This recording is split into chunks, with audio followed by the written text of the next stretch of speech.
आज हम positive psychology यानी सकारात्मक मनोविज्ञान के कुछ ऐसे आइडियाज पर एक गहरी चर्चा करेंगे जो हमारी जिंदगी के 3 सबसे जरूरी हिस्सों को बेहतर बना सकते हैं। हमारे रिश्ते, हमारा परिवार और उम्र बढ़ने का जो सफर है। और ये कोई किताबी बातें नहीं है, बल्कि असल जिंदगी में आजमाने वाली रणनीतियां हैं। बिल्कुल। और इसे समझने के लिए चलिए एक कहानी से शुरुआत करते हैं, राम्या और अजय की। महामारी में जब दोनों घर से काम करने लगे तो 24 घंटे साथ रहना उनके रिश्ते के लिए एक इम्तिहान जैसा बन गया। हाँ, ये तो कई लोगों के साथ हुआ। छोटी छोटी बातों पे लड़ाइयां होने लगी, कौन ज्यादा काम कर रहा है, कौन कम, इस पर बहस।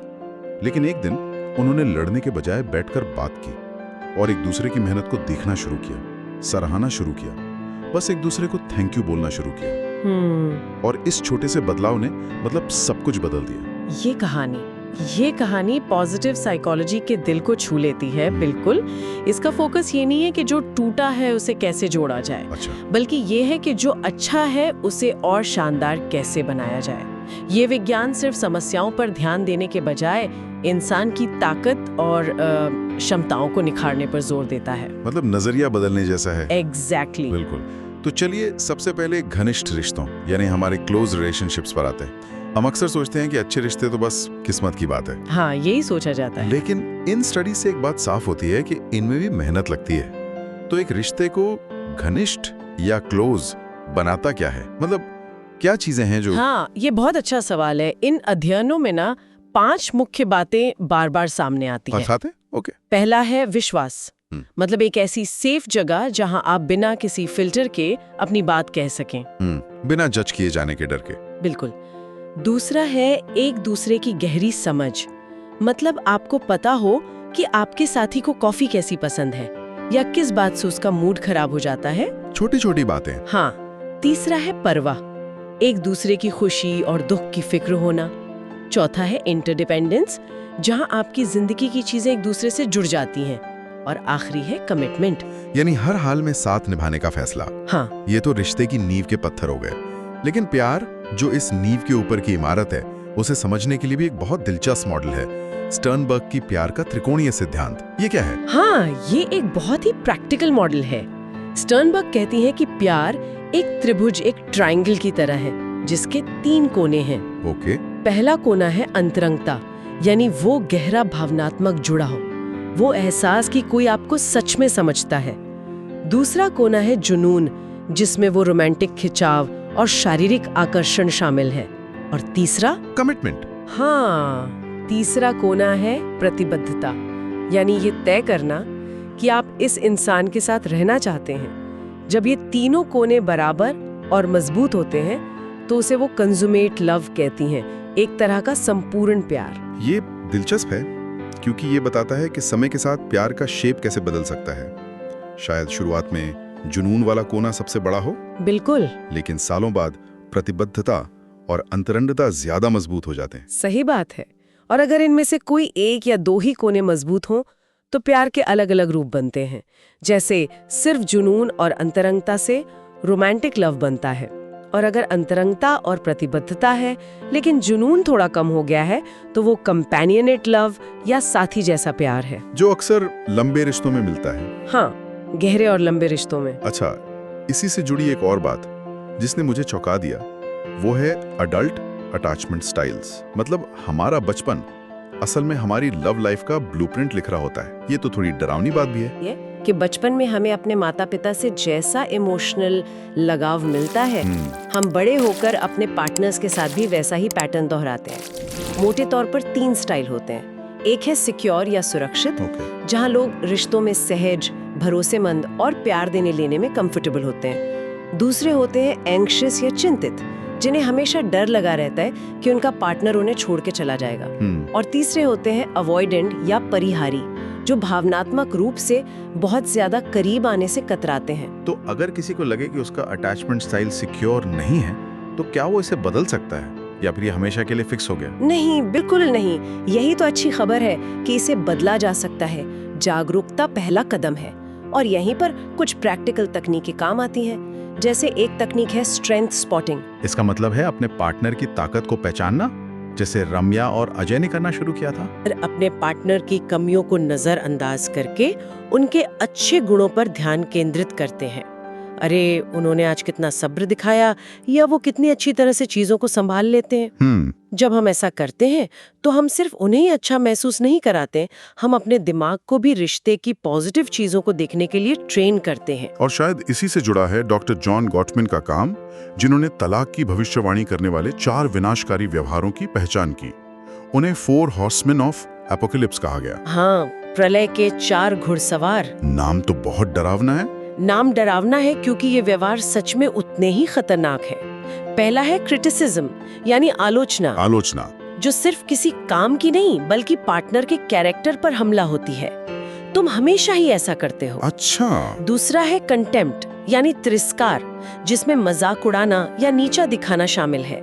गॉटमैन कहते हैं कि ये रिश्ते के लिए जहर है। तीसरा है डिफेंसिवनेस, यानी रक्षात्मक होना, अपनी गलती मानने के बजाय सारा दोष पार्टनर पर मढ़ देना। और चौथा है स्टोन वॉलिंग। हाँ, जब आप पार्टनर से बात करना ही बंद कर देते हैं, एक पत्थर की दीवार खड़ी कर देते हैं। तो राम्या और अजय के झगड़ों में शायद क्रिटिसिज्म और डिफेंसिवनेस जैसे पैटर्न आ गए होंगे।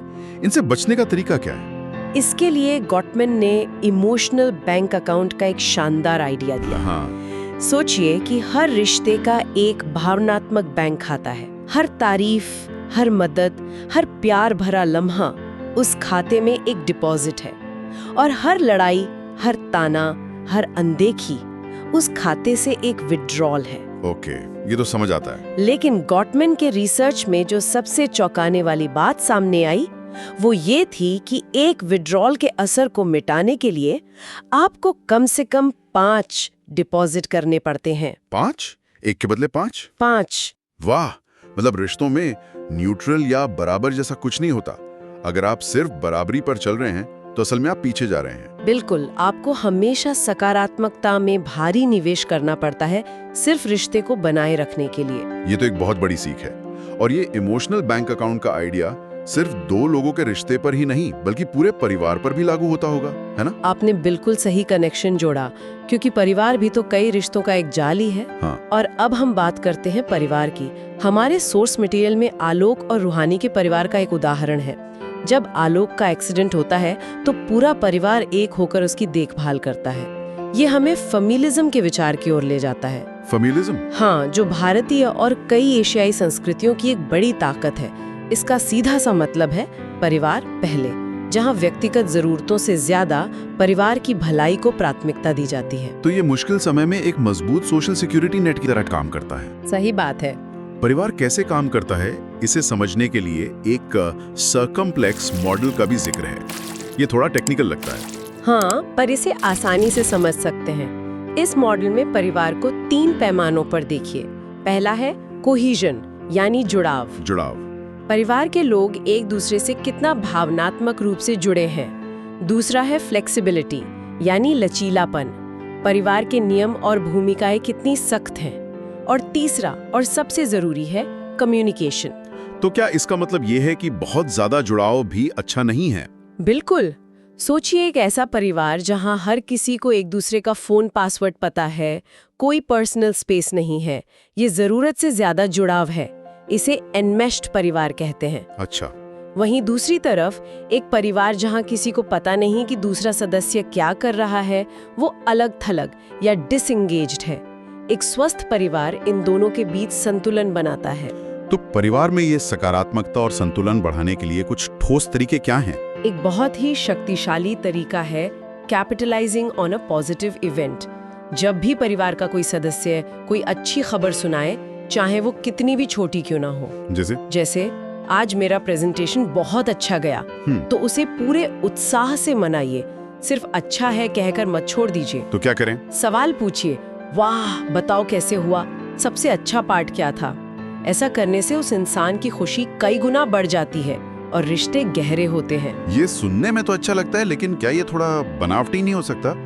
अगर कोई छोटी सी अच्छी खबर को भी हम बहुत ज्यादा उत्साह से मनाएं? ये एक अच्छा सवाल है।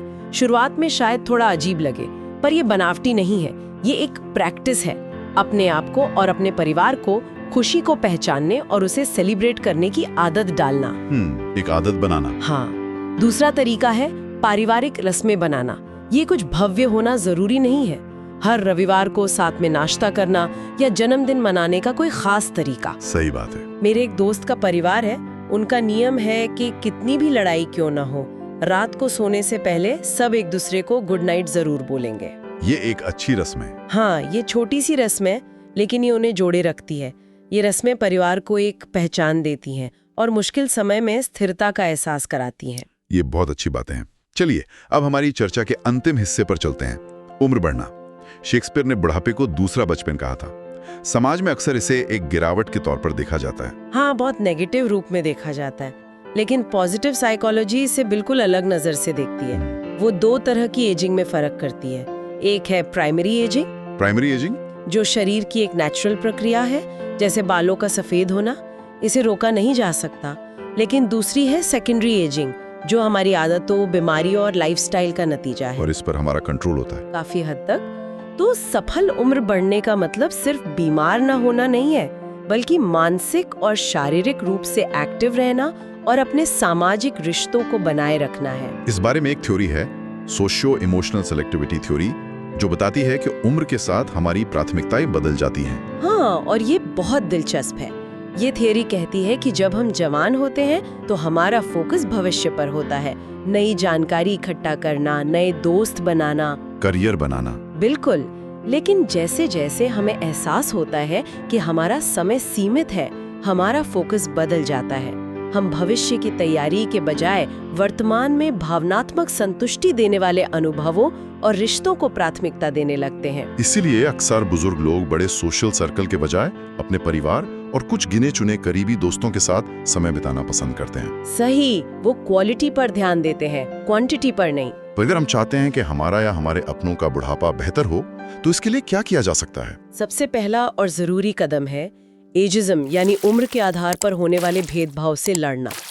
ये सोचना कि अब इस उम्र में क्या सीखोगे। हाँ, ये बहुत कॉमन है। इसके लिए एक पीस मॉडल सुझाया गया है, जिसमें पी का मतलब है उम्र को लेकर पॉजिटिव एजुकेशन और सी का मतलब है युवा और बुजुर्ग पीढ़ियों के बीच सकारात्मक संपर्क या कांटेक्ट बढ़ाना, ताकि गलतफहमियां दूर हों। हाँ, और व्यक्तिगत स्तर पर सबसे जरूरी है एक एक्टिव लाइफस्टाइल। और एक्टिव का मतलब सिर्फ शारीरिक नहीं है, मानसिक और सामाजिक रूप से भी एक्टिव रहना, नई भाषा सीखना, कोई म्यूजिकल इंस्ट्रूमेंट बजाना, क्लब्स ज्वाइन करना। बिल्कुल। या नन स्टडी का एक बहुत पावरफुल उदाहरण है। एक लंबा अध्ययन था जिसमें ईसाई ननों की डायरियों का विश्लेषण किया गया। अच्छा। और उन्होंने पाया कि जो नन अपनी युवावस्था में सबसे ज्यादा खुश और पॉजिटिव भावनाएं व्यक्त करती थी, बिना केवल दशकों बहुत ज्यादा लंबा जीती थी, बल्कि उनका स्वास्थ्य भी बेहतर था। कमाल है। बिल्कुल। मतलब हमारा नजरिया हमारी उम्र पर इतना गहरा असर डालता है। बहुत ज्यादा। आज की इस पूरी बातचीत से ये साफ है कि पॉजिटिव साइकोलॉजी हमें अपनी जिंदगी को देखने का एक नया चश्मा देती है। बिल्कुल। ये हमें सिखाती है कि हम अपनी कमियों पर ध्यान देने के बजाय अपनी ताकत को पहचानें, बुरे पलों में उलझने के बजाय अच्छे पलों का जश्न मनाएं और सार्थक रिश्ते बनाकर एक बेहतर जिंदगी जी सकते हैं, चाहे हम किसी भी उम्र में हों। बिल्कुल। अंत में बस एक विचार छोड़कर जाना चाहूंगी। हम अक्सर रिश्तों, परिवार और उम्र बढ़ने को ऐसी समस्याओं की तरह देखते हैं जिन्हें फिक्स करने की जरूरत है, जैसे कोई खराब मशीन हो। हाँ, लेकिन क्या हो अगर हम इन सभी को अपनी ताकत, अपनी सकारात्मक भावनाओं और अपनी उम्मीद को सींचने के मौकों के रूप में देखें। ये सिर्फ समस्याओं से बचने के बारे में नहीं है, बल्कि एक ऐसी जिंदगी बनाने के बारे में है जो हर पड़ाव पर सचमुच फल फूल रही हो। मतलब सवाल ये नहीं है कि बुढ़ापे को कैसे काटा जाए, सवाल ये है कि इसे पूरी तरह से कैसे जिया जाए।